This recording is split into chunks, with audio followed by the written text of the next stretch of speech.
What's up, YouTube? I'm Zach. Nico is my father. Well, father or grandfather? I don't know anymore. He doesn't know anymore, but we're somehow related. I work here. That's Nico. Apparently. This is the Jimny. We're doing a full rebuild. Not really. Not partial. Partial. We're doing clutch, timing chains, reseal, right? Reseal here. Everything. O2 sensor, that's very important because I got an O2 code right now. Oh yeah. We got 2 O2 sensor codes. We're gonna remove that. This is the Jimny. I know YouTube has seen it briefly. Pretty cool truck. He put bigger tires on it, put a lift kit on it. Motor has good compression, so we're not gonna fully rebuild it, but we're gonna do what we gotta do. So this is gonna be the start of it, and I will be helping out / starting it.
Alrighty, like Zach was saying before, we got the motor out. Took us about 3 hours, and not bad considering our limited brain capacity.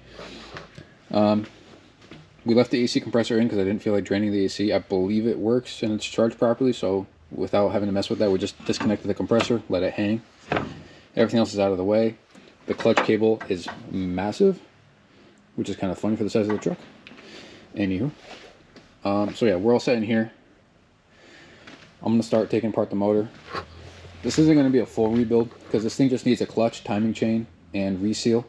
So the rebuild kit I got even comes with piston rings and valves. We're not doing all that. It doesn't need it, so why bother? I'm not going to mess with it until I'll save it in case I need it. But got a clutch, chain, tensioner, seals, O2 sensor, which should fix all my current problems, hopefully. Also, that's the turbo. It's so small. Alright, let's take apart the motor.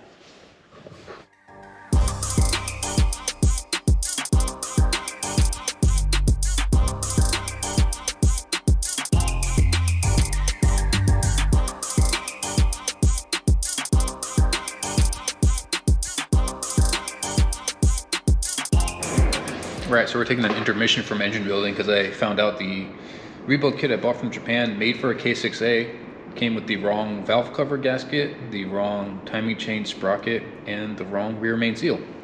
And unfortunately I discovered about the rear main seal after I pulled the original one out, which wasn't leaking, of course. Well, potentially. Anyway, so now we're going to be painting the valve cover while I wait for parts.